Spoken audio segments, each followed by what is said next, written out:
नमस्कार, news state में आपका स्वागत है। मैं हूं आपके साथ लोकेंद्र त्यागी। आपके मुद्दे में आज बात करेंगे चीता स्टेट मध्य प्रदेश की। जी हां, टाइगर स्टेट बनने के बाद मध्य प्रदेश चीता स्टेट बना।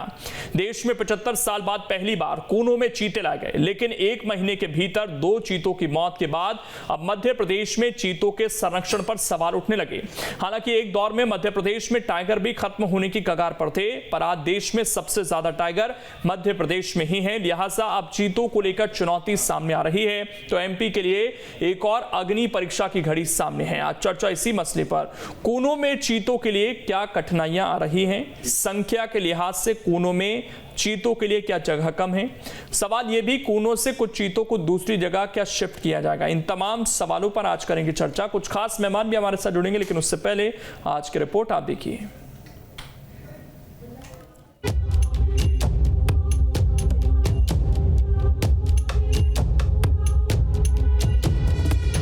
कूनों में एक महीने के भीतर 2 चीतों की मौत के बाद हड़कंप मच गया है।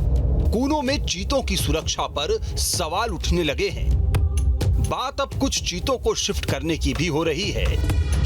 इस कड़ी में मंगलवार को ग्वालियर में एक बड़ी बैठक भी हुई। बहरहाल आगे बढ़ने से पहले कूनों में चीतों की टाइमलाइन पर एक नजर डाल लेते हैं। 17 सितंबर 2022 को 75 साल बाद भारत में चीता आया। पीएम मोदी ने कूनों में 8 चीते छोड़े। 18 फरवरी 2023 को सीएम शिवराज ने कूनों में चीते छोड़े। तब सीएम ने कूनों में 12 चीते छोड़े थे। 27 मार्च 2023 साशा नाम के चीते की मौत हो गई। मौत की वजह गुर्दे की बीमारी बताई गई। 29 मार्च 2023 को कूनों में मादा चीता ने 4 शावकों को जन्म दिया। फीमेल चीता सियाया ने शावकों को जन्म दिया।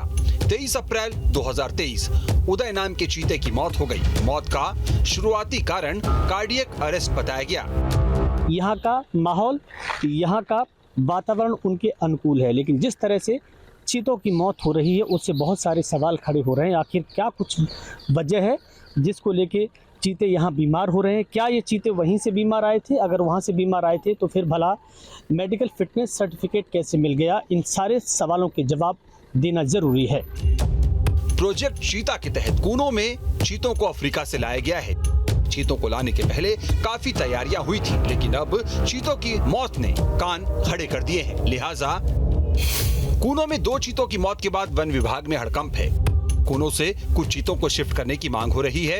इस संबंध में केंद्र सरकार को पत्र भी लिखा गया है। एक्शन प्लान के अनुसार कूनों में 20 से 25 चीते ही रह सकते हैं। कूनों में 2 चीतों की मौत के बाद अब 22 चीते बचे हैं। कोई दूसरी मादा चीते बच्चे देती है तो इनकी संख्या बढ़ेगी। चीतों को गांधी सागर अभयारण्य में शिफ्ट करने की चर्चा है। विकल्प के तौर पर सागर नौरा हेदी अभयारण्य का नाम भी आया है, लेकिन केंद्र की मंजूरी के बाद ही चीतों की शिफ्टिंग हो पाएगी। इसमें कोई दो राय नहीं कि 75 साल पहले लुप्त हो चुके चीतों को फिर से बसाना बेहद चैलेंजिंग टास्क है, लेकिन टाइगर स्टेट मध्य प्रदेश को वन्य जीवों के संरक्षण का अनुभव है, क्योंकि एक समय मध्य प्रदेश में जहां टाइगर विलुप्ति की कगार में थे, वहीं अब मध्य प्रदेश में सबसे ज्यादा टाइगर हैं। जानकारी के मुताबिक 1970 में मध्य प्रदेश में करीब 200 बाघ। सितंबर 1971 में मध्य प्रदेश में बाघों के शिकार पर पूर्णतः प्रतिबंध लगा दिया गया। 1973 में प्रोजेक्ट टाइगर में एमपी के 7 नेशनल पार्क शामिल किए गए। 1993 में बांधवगढ़, 1992 में पेंच को टाइगर रिजर्व का दर्जा मिला। 1994 में पन्ना, 1999 में सतपुड़ा, 1975 में संजय दुबरी टाइगर रिजर्व बनाया गया। 2007-8 में पन्ना टाइगर रिजर्व से बाघ प्रजाति समाप्त हो गई थी। पन्ना में कान्हा और बांधवगढ़ टाइगर रिजर्व से एक-एक बाघ और बाघिन लाए गए। 2018 की गणना में पन्ना में 42 बाघ पाए गए, जो कि अब 60 से ज्यादा हो गए हैं। 2018 की जनगणना में 526 बाघों के साथ मध्य प्रदेश देश में टॉप पर था। नई जनगणना में एमपी में 700 से ज्यादा बाघ होने का अनुमान लगाया गया है। सेंट्रल लैंडस्केप में आने वाले मध्य प्रदेश में 2006 में टाइगर्स की ग्रोथ रेट 0% हो गई थी, लेकिन 2018 की गणना में मध्य प्रदेश में टाइगर्स की ग्रोथ रेट 12% पाई गई। तो मध्य प्रदेश ने जिस तरह बाघों को संरक्षित किया, उसी तरह चीतों को भी संरक्षित किया जा सकता है। ये काम मुश्किल जरूर है, लेकिन नामुमकिन नहीं। Team news state. और चर्चा करने के लिए खास मेहमान इस वक्त हमारे साथ जुड़ गए हैं। सबसे पहले परिचय करा देता हूं। अजय दुबे जी हैं, वाइल्ड लाइफ एक्सपर्ट हैं। आशीष तिवारी जी हैं, बीजेपी के नेता हैं। शिवम शुक्ला जी हैं, प्रवक्ता हैं कांग्रेस के। आप तीनों का बहुत बहुत स्वागत है। आशीष तिवारी जी, यहाँ तो तैयारियां पूरी थी, देश की नजरें थी, पूरी दुनिया की नजरें थी कि चीतों का संरक्षण कैसे होगा, लेकिन 2 चीतों की मौत के बाद क्या सवाल तैयारियों को लेकर ना पूछे जाएं? और एक चीते की तो जो स्थिति दिख रही थी, वो उठता है, फिर लड़खड़ाता है, फिर वो गिर जाता है। इतनी भयंकर स्थिति क्यों हो रही है सर यहाँ? देखिए, चीतों को मध्य प्रदेश में लाया गया, निश्चित तौर पे उनकी जलवायु का भी परिवर्तन हुआ है और वो एक नए वातावरण में आए, तो थोड़ा सा समय लगता है। किसी भी नए वातावरण में कोई भी हो, मनुष्य हो या व्यक्ति या जानवर हो, तो कोई भी हो, जब नए वातावरण में नई जलवायु जाते हैं तो अपने जीवन को सुरक्षित करने में कुछ समय लगता है। साथ ही साथ इस विषय पर अभी जो चीतों की मौत हुई है, उसकी जो चिकित्सकों की टीम है, वह टीम उस पर अपना चिकित्सकीय जो कार्रवाई है, प्रशिक्षण है, उसके आधार पर उससे की रिपोर्ट देगा। उसमें पता चलेगा कि किस कारण से इनकी मौत हुई है और तभी यह पूर्णतः स्पष्ट हो पाएगा। अजय दुबे जी, जब कूनों का सिलेक्शन हुआ था तब तो यही जानकारी मिल रही थी कि यहाँ का जो वातावरण है वो सबसे ज़्यादा सूट करेगा शायद इन चीतों को। अब ये तर्क देना कि वातावरण नहीं सूट हो रहा इसलिए दिक्कतें आ रही हैं, क्या ये एकमात्र तर्क हो सकता है या आपको कुछ और समस्याएं भी नजर आ रही हैं फिलहाल?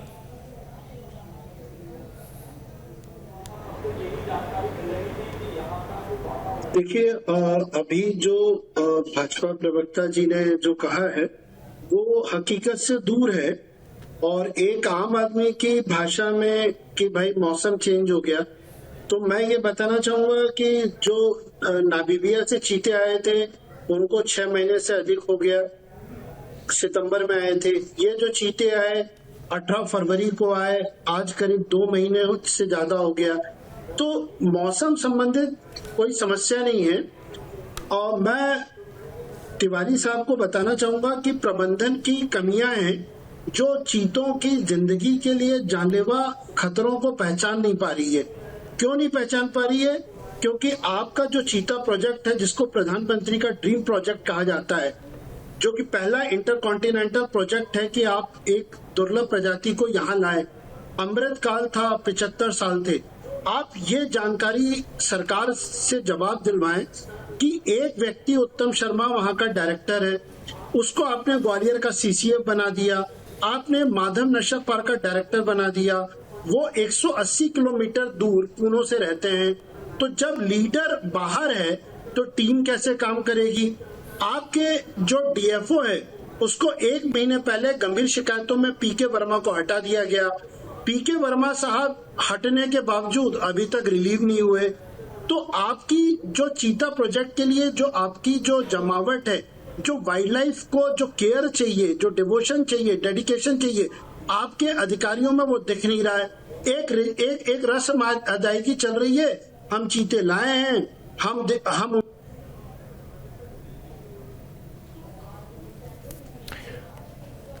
चलिए मैं लौट रहा हूं। शिवम जी, इतना बड़ा प्रोजेक्ट जिस पर दुनिया की नजरें थी, देश की तो थी ही, ये क्या एक बड़ी विफलता की तरफ आगे बढ़ रहा है? हालांकि टाइगर का भी हमने अभी उदाहरण दिया कि किस तरीके से मध्य प्रदेश ने टाइगर के मामले में बहुत अच्छा काम किया और जब एक तरफ विलुप्ति के कगार पर थे तो वहां से संख्या को बढ़ते हुए भी हमने देखा है।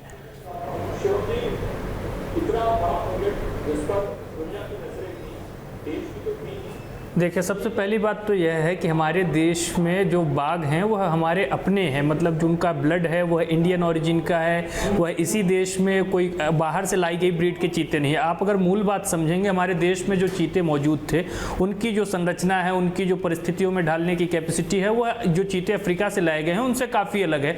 मध्य प्रदेश की सरकार ने अपने अधिकारियों के ऊपर, उनकी अफ्रीका की यात्राओं के ऊपर एक बड़ा संसाधन खर्चा किया है कि वह वहाँ जाएँ और चीतों को कैसे मध्य प्रदेश में लाने के बाद उनका मैनेजमेंट किया जाएगा। कूनो नेशनल पार्क में किस प्रकार से हम चीतों को रखेंगे और किस प्रकार से प्रधानमंत्री जी का जो यह ड्रीम प्रोजेक्ट है, जिसको उन्होंने अपने 72वें जन्मदिन के अवसर पर कहीं ना कहीं उद्घाटन किया या चीतों को जंगल में छोड़ने का काम किया, और उस प्रोजेक्ट की आज हम एक बड़ी विफलता देख रहे हैं। मध्य प्रदेश की भाजपा सरकार, शिवराज सिंह चौहान की सरकार अभी तक सिर्फ मानव जनित घोटाले करती थी, लेकिन अब कहीं ना कहीं इनके घोटाले जो हैं उससे जानवर भी बाहर नहीं है। और यही कारण है कि आज हम देख रहे हैं कि किस प्रकार से संदिग्ध परिस्थितियों में लगातार जो इतना बड़ा ड्रीम प्रोजेक्ट में इतनी बड़ी राष्ट्र का इन्वेस्टमेंट करने के बाद जो चीते लाए गए हैं वह एक के बाद एक मृत्यु की ओर जा रहे हैं। सबसे पहली बात आपको समझनी होगी, सासा जो चीते की पूर्व में मौत हुई थी, उनको यहां लाने से पूर्व नमीबिया के जो एक्सपर्ट्स थे उन्होंने जो हेल्थ डिटेल्स मध्य प्रदेश या देश की सरकार के साथ शेयर की थी, उसमें अगस्त 15, 2022 को बताया गया था, जब उस चीते का ब्लड टेस्ट हुआ था,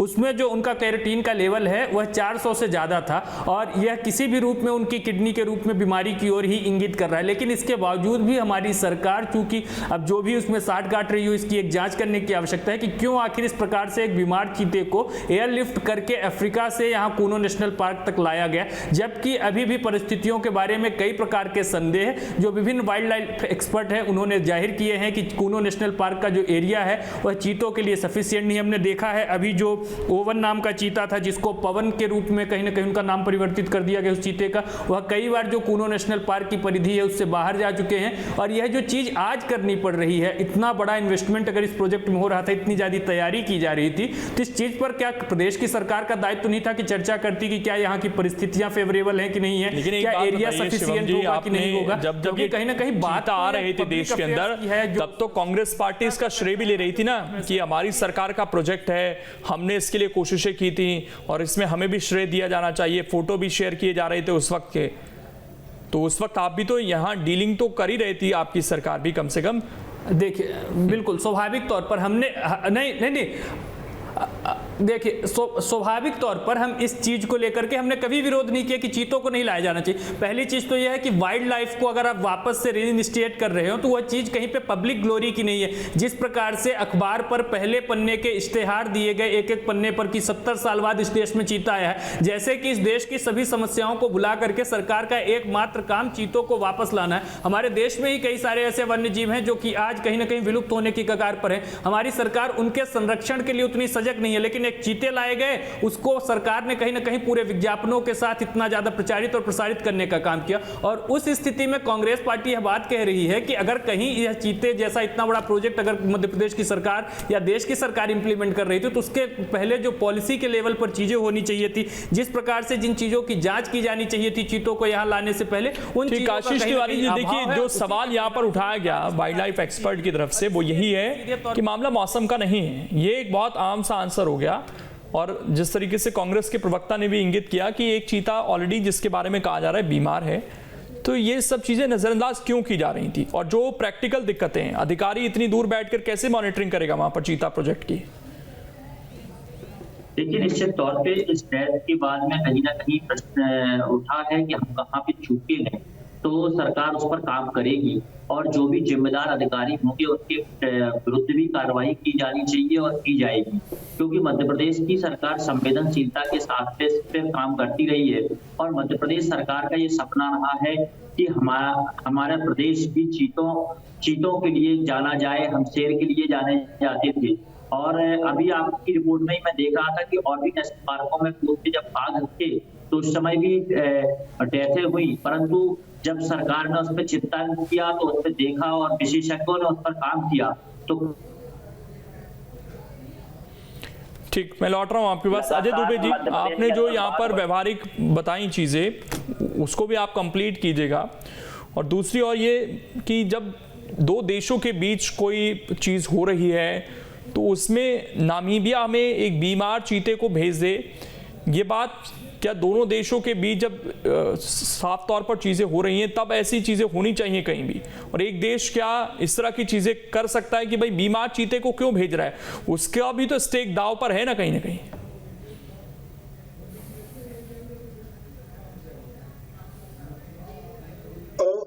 मेरा मानना है कि इसमें मध्य प्रदेश सरकार के वन अधिकारियों की गलती थी, क्योंकि इस पूरे प्रोजेक्ट को यदि आप देखें तो ये 2009 से स्टार्ट हुआ था कि भाई हम चीता लाएंगे, फिर उस पे सुप्रीम कोर्ट ने रोक लगा दी, सुप्रीम कोर्ट ने 2020 में इसमें अनुमति दी कि आप साउथ अफ्रीका और नामीबिया अब वहां से चीते ला सकते हैं।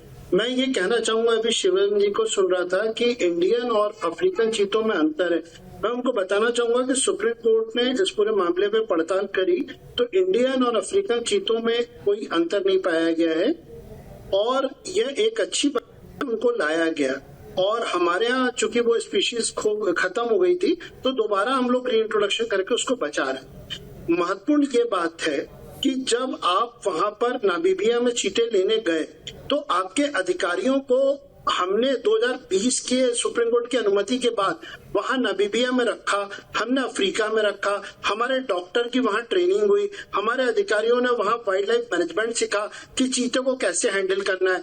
और यही इंडियन टीम ने चीतों को आइडेंटिफाई किया जिनको कि भारत लाना था।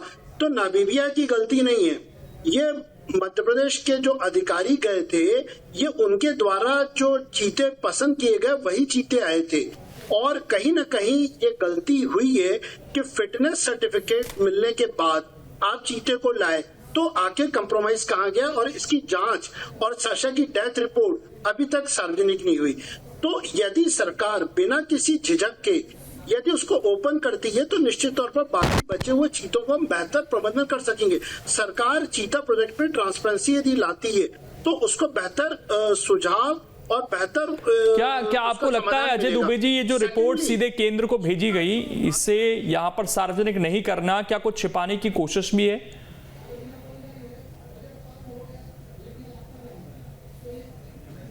मैं बिल्कुल मानता हूं कि कुछ गड़बड़ हुई है, क्योंकि पहले वाली साशा की डेथ की रिपोर्ट ना बताना, परसों जो डेथ हुई उसका रीजन नहीं बताना, तो सरकार ये देखिए कैजुअलिटी तो होनी थी।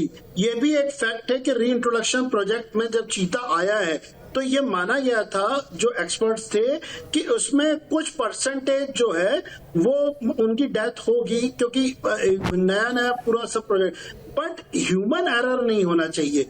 जो वाइल्ड लाइफ मैनेजमेंट है आज उसकी लीडरशिप क्राइसिस है। वहां कूनों में कोई भी बड़ा अधिकारी ये देखने के लिए वहां नहीं बैठा कि प्रॉब्लम क्या है। हमारे भोपाल के वन विहार के डॉक्टर को कूनों भेजा जाता है कि वो चीतों का इलाज करे। तो जो चीतों के लिए डॉक्टर आपने ट्रेन किए उनका क्या रोल है? क्या वो असफल हो गए? आपने साउथ अफ्रीका नामीबिया के वाइल्ड लाइफ एक्सपर्ट्स को कूनों में बैठा रखा है 6 महीने से, उनको आप लाखों रुपए खर्चा कर रहे हो। तो वो जो एक्सपर्ट्स हैं वो क्यों नहीं आइडेंटिफाई कर रहे हैं कि प्रॉब्लम क्या है? मेरा मानना है कि जब वाइल्ड चीते को आप रखते हो कैप्टिव में, आप उनको कैद में रखते हो, तो किसी प्रकार का ह्यूमन इंटरेक्शन जो रहता है वो उसके लिए स्ट्रेस लेके आता है।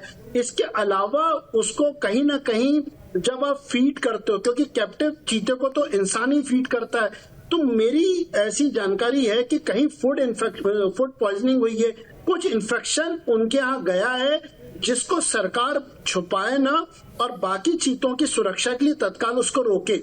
ये जो चीता पवन की बात हो रही है कि वो बाहर गया, तो चीता या टाइगर आप कभी भी देखिए फ्री रेंज है, इनको खुला जंगल चाहिए। आप इनको बंद करके रखेंगे तो वो गलत होता है। हम बंद रखने के लिए चीता नहीं लाए हैं, हम चीते को ओपन लाए। तो आपके यदि चीते भाग रहे हैं तो सरकार ये देखे कि क्या प्रे बेस कमजोर हुआ है, क्या उनको कूनों में क्या शिकार नहीं मिल रहा, क्या पानी की कमी है, क्या कारण है? क्योंकि बाहर तब जाएगा जानवर जब उसको उसके एरिया में उसको खाने को नहीं मिलेगा।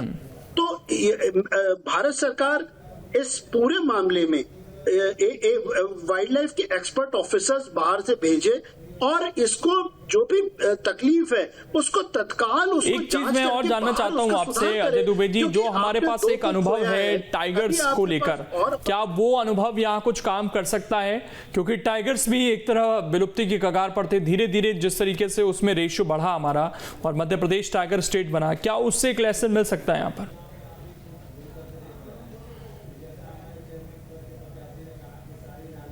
बिल्कुल, आपने बहुत बढ़िया बात कही। हम तो ये मानते हैं कि इस समय पूरी पृथ्वी पे जितने टाइगर्स हैं उससे 4 गुना तो ज्यादा चीते हैं। तो जब हम टाइगर जैसे दुर्लभ को बचाने में सक्सेसफुल हो रहे हैं, उनकी संख्या धीरे धीरे बढ़ रही है। तो मेरा ऐसा मानना है कि जो ऑफिसर्स हैं मैं वही बात कर रहा था कि जो वाइल्ड लाइफ ट्रेन्ड ऑफिसर्स हैं जिन्होंने टाइगर प्रोजेक्ट में काम किया है उनको आप लेके आइए, जो अनुभवहीन अधिकारी है उनकी जिम्मेदारी तय करिए, उनको वहां से हटाइए। एक ऑफिसर को आप 3 जिम्मेदारी देते हैं तो वो वाइल्ड लाइफ एक्सपर्ट नहीं है, तो वो कैसे वहां चीतों को बचाएगा? तो टाइगर प्रबंधन में जो सफल और ईमानदार बढ़िया अधिकारी हैं उनको चीता प्रोजेक्ट में जोड़ना पड़ेगा। और यदि चीतों के साथ कोई प्रॉब्लम है, यदि हेल्थ प्रॉब्लम है, तो उसको ओपन करें और वहां पे एक्सपर्ट डॉक्टर्स को रखें, क्योंकि आज भोपाल से 450 किलोमीटर दूर कूनो में जब भी कोई चीता बीमार होता है तो यहाँ से डॉक्टर जाता है। तो जो वो डॉक्टर्स हैं जिनको हम पैसा दे रहे हैं, जिनको हमने डेप्यूट किया है, वो किस काम के हैं? वाइल्ड लाइफ जो मध्य प्रदेश की वाइल्ड लाइफ लीडरशिप कंफ्यूज्ड है। और मेरा कहना है कि ये प्रधानमंत्री का डीप प्रोजेक्ट है। नेशनल टाइगर कंजर्वेशन अथॉरिटी जो नोडल एजेंसी है उसको इंटरफेयर करना होगा। आप 2 मौतों से सबक सीखिए, बाकी को बचाने के लिए कठोर कदम उठाइए, और यदि आप जिम्मेदारी तय करते हैं उससे हम चीता प्रोजेक्ट सफल कर सकेंगे। शिवम जी, एक सवाल ये है कि ये जो हमारे फॉरेस्ट हैं जो है इसमें क्या सबसे ज्यादा लापरवाही दिखती है इन कामों में? और ये तो क्योंकि चीता प्रोजेक्ट है, प्रधानमंत्री सीधे इससे जुड़े हुए हैं, मुख्यमंत्री इससे जुड़े हुए हैं, तो इसकी चर्चा भी हो रही है। लेकिन हमने देखा कि आपकी भी जो सरकार थी यहाँ पर कुछ दिनों के लिए, 2018 दिसंबर से 27 जून तक 20 बाघों की मौत हुई थी इसी मध्य प्रदेश में।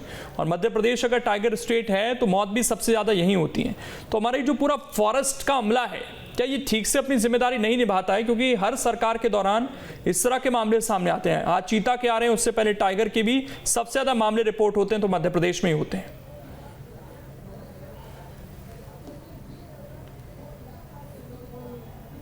देखिए, स्वाभाविक तौर पर 18 महीने की हमारी सरकार थी। हमने पर्यावरण संरक्षण, जो वन्य जीव है उनके संरक्षण के लिए कई सकारात्मक कदम उठाने का प्रयास किया था। लेकिन आपको भी मालूम है यह चीज़ें एक लंबे पॉलिसी इंटरवेंशन के बाद ठीक की जा सकती हैं, और हमारी सरकार मात्र 18 महीने की थी। लेकिन आज मैं आपको मूल बात, हम चीतों के विषय पर डिस्कस करने के लिए बैठे, तो आपको एक बात यह भी समझनी होगी। एक जो वह कूनो नेशनल पार्क के ही अधिकारी हैं, बड़े अधिकारी हैं, उन्होंने गोपनीयता की शर्त पर PTI के हवाले से द हिंदू में खबर छपी है कि कहा कि सिर्फ क्षेत्रफल ही नहीं, बाकी भी जो लॉजिस्टिकल सपोर्ट सरकार की ओर से मिलना चाहिए इतने बड़े प्रोजेक्ट को सुचारू रूप से इंप्लीमेंट करने के लिए, उसमें कहीं ना कहीं हमारी सरकार कोताही बरत रही है। 9 स्टाफर चाहिए एक चीते की 24 घंटे देखभाल करने के लिए, वह आज उपलब्ध नहीं है। इसके अतिरिक्त भी कई प्रकार की जो चीजें हैं उसके परिणाम स्वरूप चीतों की इस प्रकार की स्थिति हो रही है। और बाघ में हो सकता है कि मध्य प्रदेश ने विगत वर्षों में एक अच्छा काम किया, लेकिन इसका यह कतई मतलब नहीं कितने सारे संसाधन लगाने के बाद, इतना बड़ा टैक्स पेयर्स का मनी इन्वेस्ट करने के बाद और इतना ड्रीम प्रोजेक्ट के रूप में इसको प्रचारित करने के बाद यह इस प्रकार से पूरा प्रोजेक्ट विफल हो जाएगा, चीतों की इस प्रकार से अप्रत्याशित मौत होगी। यह अपने आप में एक संदेह के दायरे में पूरी योजना को खड़ा करता है। जो वन मंत्री हैं, जो हमारा वन्य जीव को लेकर के पूरा एक महकमा है,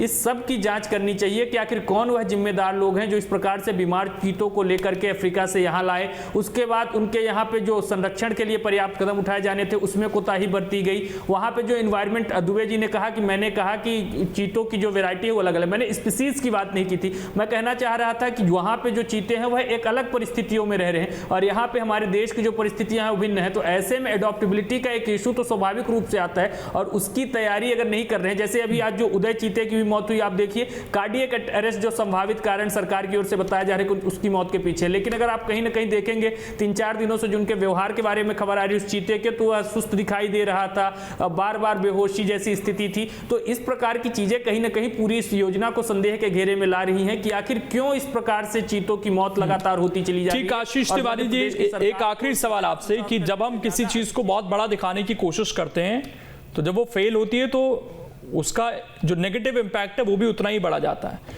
ऐसे में जैसे कि अभी बताया जय दुबे जी ने कि इसमें पैसा तो बहुत लग गया, लेकिन अगर रिजल्ट नहीं आएंगे तो फिर उतना ही बड़ा दाग भी लगेगा देश की छवि पर। देखिए, निश्चित तौर पर माननीय प्रधानमंत्री जी का ये सपना है और इस सपने को पूरा करने के लिए मध्य प्रदेश की सरकार लगातार प्रयास कर रही है। और मैं ये कहूँगा कि चूंकि जो ये घटना हुई है, ये घटना बहुत ही चिंता का विषय है। जब हम डिबेट करते हैं तो इसमें से बहुत सारी बातें निकल कर आती हैं और वह सरकार के सामने भी आती है, तो निश्चित ही नए मार्ग बनते हैं और समझ में आता है कि हुई है तो कहाँ पर हुई है। तो मुझे ऐसा लगता है कि सरकार भी इस पर विशेषज्ञों की राय ले रही है और आने वाले समय में कुछ अच्छा होगा और चीतों की सुरक्षा के लिए मध्य प्रदेश सरकार काम करेगी। चलिए, इंतजार उसी चीज का है। बहरहाल बहुत बहुत शुक्रिया आप तीनों का जुड़ने के लिए और इस चर्चा का हिस्सा बनने के लिए। तो चीता प्रोजेक्ट पर फिलहाल सवाल हैं क्योंकि 2 चीतों की मौत हो चुकी है और चीतों का संरक्षण हो देश में, उसके लिए आने वाले समय में जो जरूरी कदम हैं वो जरूर उठाए जाने चाहिए। फिलहाल छोटा सा